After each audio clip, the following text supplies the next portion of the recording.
Breaking news Nizamabad లో Riyaz encounter పై విచారణ మొదలైంది. విచారణ అధికారిగా ఎల్లారెడ్డి డీఎస్పీ శ్రీనివాసరావును నియమించింది.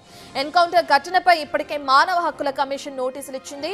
పక్క జిల్లా డీఎస్పీతో పోలీస్ శాఖ విచారణకు ఆదేశించింది.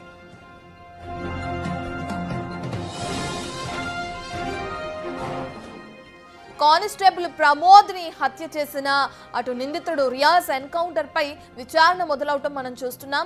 విచారణ అధికారిగా ఎల్లారెడ్డి డీఎస్పీ శ్రీనివాసరావుని నియమించారు. ఎన్కౌంటర్ ఘటనపై ఇప్పటికే మానవ హక్కుల కమిషన్ నోటీసులు కూడా జారీ చేసింది. పక్క జిల్లా డీఎస్పీతో పోలీస్ శాఖ విచారణకు ఆదేశించింది.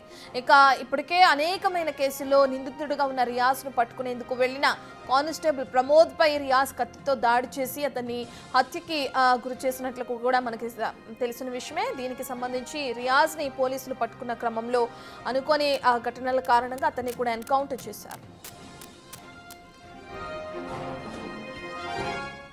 పూర్తి డీటెయిల్స్ అందించడానికి నిజామాబాద్ నుంచి మా ప్రతినిధి రాజేష్ అందుబాటులో ఉన్నారు. రాజేష్, మనం చూస్తున్నాం ఇప్పటికే ఎవరైతే ఎన్కౌంటర్ కి గురయ్యారో రియాజ్ కి సంబంధించి ఇప్పుడు విచారణ అధికారిగా ఎల్లారెడ్డి డీఎస్పీ శ్రీనివాసరావుని నియమించడం కూడా చూస్తున్నాం. ఘటనకు సంబంధించి విచారణ ఏ విధంగా కొనసాగే అవకాశం ఉందనుకోవచ్చు?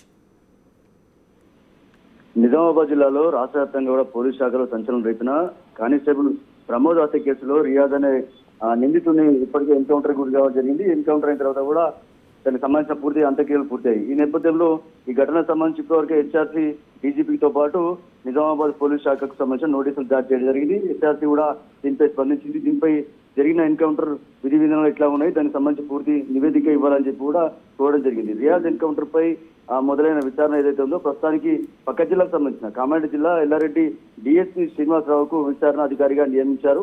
ఎన్కౌంటర్ ఘటనపై ఇప్పటికే నోటీసులు అందాయి. ఈ నేపథ్యంలో మానవ హక్కుల సంఘం దీనిపై సుమోటోగా తీసుకుని కేసు నమోదు చేసినట్టుగా తెలుస్తుంది. పక్క జిల్లా డీఎస్పీతో విచారణ ఆదేశించిన పోలీస్ శాఖ ప్రస్తుతానికైతే ఈ రియాజ్ కి సంబంధించి ఎన్కౌంటర్ ఆ హాస్పిటల్లో ఏం జరిగింది, ఆ 4 అంతస్తులో జరిగిన ఘటనకు సంబంధించి ఎవరైతే ఆసిఫ్ అనే కానిస్టేబుల్ ఎవరైతే ఉన్నారో కానిస్టేబుల్ నుంచి గన్ను లాక్కొని ట్రిగర్ నొక్కే క్రమంలో జరిగిన ఎన్కౌంటర్ ఏదైతే ఉందో దానిపై పూర్తి నివేదిక ఇవ్వాలని చెప్పి కోరడం జరిగింది. ఈ నేపథ్యంలోనే ఎల్లారెడ్డి డిఎస్పీగా ఉన్న శ్రీనివాసరావుకి విచారణ అధికారిగా నియమించారు.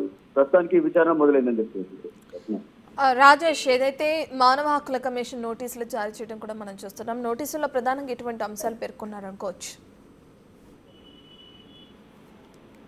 నోటీసుల్లో మాత్రం ముఖ్యంగా ఏదైతే ఎన్కౌంటర్ సంబంధించి మొదటగా ఏదైతే ప్రమోద్ అనే వ్యక్తిని కత్తితో పొడవడం, రియాజ్ అనే వ్యక్తి తర్వాత తప్పించుకొని ప్రయత్నించడం, తర్వాత రెండోసారి పోలీసులపై దాడి చేసేందుకు యత్నించడం, తర్వాత ఏదైతే పోలీసులు అదుపులో తీసుకున్న తర్వాత మరోసారి ఏదైతే ప్రభుత్వ ఆసుపత్రిలో చికిత్స పొందుతున్న నేపథ్యంలో రిమాండ్ చేసేందుకు సిద్ధమైన పోలీసులు రిమాండ్ చేసేందుకు సిద్ధమయ్యారు. ఈ నేపథ్యంలోనే అక్కడ డ్యూటీలో ఉన్న ఏఆర్ కానిస్టేబుల్ పై గన్ను లాక్కొని కాల్చే ప్రయత్నంలో ఎన్కౌంటర్ జరిగింది. ఆ ఎన్కౌంటర్ జరిగిన ప్రాంతం ఎట్లా ఉంది, దానికి సంబంధించి మూత్ర విసర్జనకు వచ్చే క్రమంలో జరిగిన ఘటనకు సంబంధించి పూర్తిగా డిస్టెన్స్ తో పాటు ఆ జరిగిన ఘటన అక్కడ ఎవరెవరు ఉన్నారో అన్ని కోణంలో పూర్తిగా ఈ నివేదికలో పూర్తిగా నియమించున్నారు. ఈ నేపథ్యంలో ఈ రిపోర్టు కూడా ప్రభుత్వానికి అలాగే మానవ హక్కుల సంఘానికి నివేదిక ఇవ్వనున్నారు.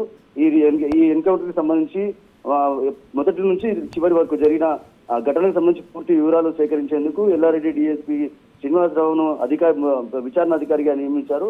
ఈ పూర్తి వివరాలు అందులో సేకరించిన తర్వాత విచారణ మరింత ముందుకు సాగే అవకాశం ఉంది. ప్రస్తుతానికైతే విచారణ అధికారిగా ఎల్లారెడ్డి డీఎస్పీని నియమించారు. Right, thank you Rajesh.